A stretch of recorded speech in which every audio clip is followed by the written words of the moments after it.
No Brasil, como na Grécia e na Idade Média, o teatro começou por meio de um culto religioso. Os índios tinham seus rituais em que dançavam, cantavam e até faziam espetáculos de bonecos. Através dessas demonstrações de teatralidade dos indígenas, os jesuítas perceberam que o teatro poderia ser usado das mais diversas formas para instruir e catequizar. Padre Anchieta era um dos principais jesuítas que realizavam essas representações, nas quais se misturavam brancos, índios e mamelucos. As cerimônias teatralizadas e o teatro de catequese desapareceram, e em seu lugar surgiu o teatro e as festas populares, como o Bumba Meu Boi, por exemplo. Na época do Brasil colonial, o povo fazia teatro mesmo, era na rua. Eram desfiles divertidos, com muitos participantes, inclusive escravos mascarados, com roupas e adereços, tocando instrumentos, fazendo a festa. Peraí, povo na rua, máscaras, música, fantasia... Eu conheço essa história. Isso tem tudo a ver com o carnaval. Pois é isso mesmo. Essas festas eram uma antecipação do que viria a ser o carnaval atual. A chegada de Dom João VI e da família real em 1808 significou um grande salto para as artes e para a cultura brasileira. A corte precisava de diversão e as companhias estrangeiras começaram a se apresentar por aqui. Mas o povo ficava do lado de fora, assistindo à entrada dos aristocratas. Será que eu ouvi bem? As companhias que se apresentavam nos teatros para a aristocracia eram companhias estrangeiras? Eram. Então não era teatro brasileiro? Não. Oh, deuses do teatro! Até quando? Até João Caetano. João Caetano foi um dos responsáveis pelo surgimento do teatro profissional brasileiro. Na primeira metade do século XIX, ele fundou a primeira companhia teatral brasileira, só com atores brasileiros e com propósitos nacionalistas. Chegou a hora e a vez dos autores e atores nacionais! Viva o teatro brasileiro! Mas o Brasil tinha autores de teatro? Ou se tinha. O romantismo dava suas caras por aqui. E foi nessa época que o Brasil teve a sua independência literária, conquistando uma liberdade de pensamento e expressão. Vários autores teatrais surgiram, como Martins Pena, por exemplo. Ele é considerado o criador da comédia de costumes no Brasil. A Grande Família, um dos maiores sucessos da televisão brasileira, é um legítimo descendente da comédia de costumes. O teatro romântico, mesmo na Europa, já tinha despertado para o interesse pelas coisas populares, né? pela identidade nacional, mesmo europeia, mesmo nos países europeus. E quando isso se transferiu para o Brasil, que era uma nação que estava se construindo, tinha passado pela independência há muito pouco tempo, o teatro romântico, os temas que ele propunha, se encaixaram perfeitamente na formação, quer dizer, serviram para esses autores poderem falar do Brasil, falar de um novo país que estava se construindo, das questões que se colocavam no momento para refletir, criar essa nacionalidade, que é essa imagem do Brasil. Afinal, o Brasil precisava aparecer como um país diferente daquele que tinha sido até então, que era parte de Portugal. Ele tinha que se mostrar agora como um país único, não é? Então, o que seria único no Brasil? O seu povo, a sua história, os seus heróis, não é? Então, o teatro romântico permite usar esses temas, né?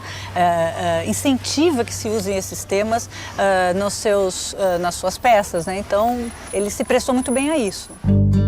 Arthur Azevedo nasceu durante o Império, passou pela República e morreu no início do século XX.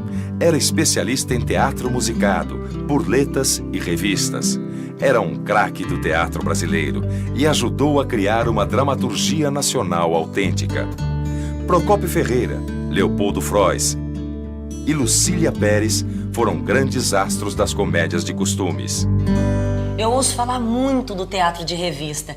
Dizem que eram espetáculos populares, muito divertidos, que fantasiavam a vida cotidiana.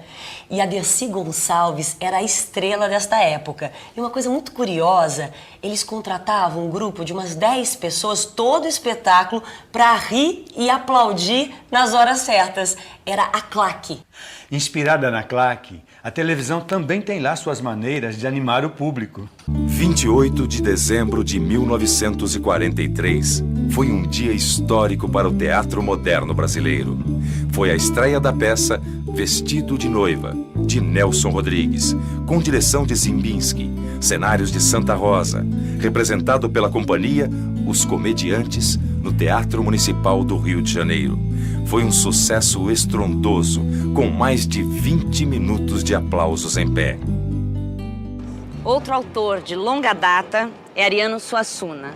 Sua peça Alto da Compadecida, adaptada para a TV e para o cinema, faz sucesso até hoje. A partir dos anos 40, o teatro infanto-juvenil deu um salto de qualidade, graças ao trabalho de autores e diretores como Lúcia Benedetti, Júlio Gouveia, Tatiana Belinque. Júlio e Tatiana foram os primeiros a levar boa literatura para a televisão, estreando nos anos 50, na extinta TV Tupi, a primeiríssima versão do Sítio do Pica-Pau Amarelo. O seriado foi repaginado muitas vezes e é até hoje um grande sucesso. Bom dia! Outros autores importantes no teatro infanto-juvenil brasileiro foram Maria Clara Machado, autora de Pluft o Fantasminha, e Ilo Krugli, do Teatro Vento Forte. O TBC, Teatro Brasileiro de Comédia, era formado por grandes atores como Tônia Carreiro, Cacilda Becker, Sérgio Cardoso, Cleide Ácones, Paulo Altran, Fernanda Montenegro, Sérgio Brito. Foi um grande momento do Teatro Nacional.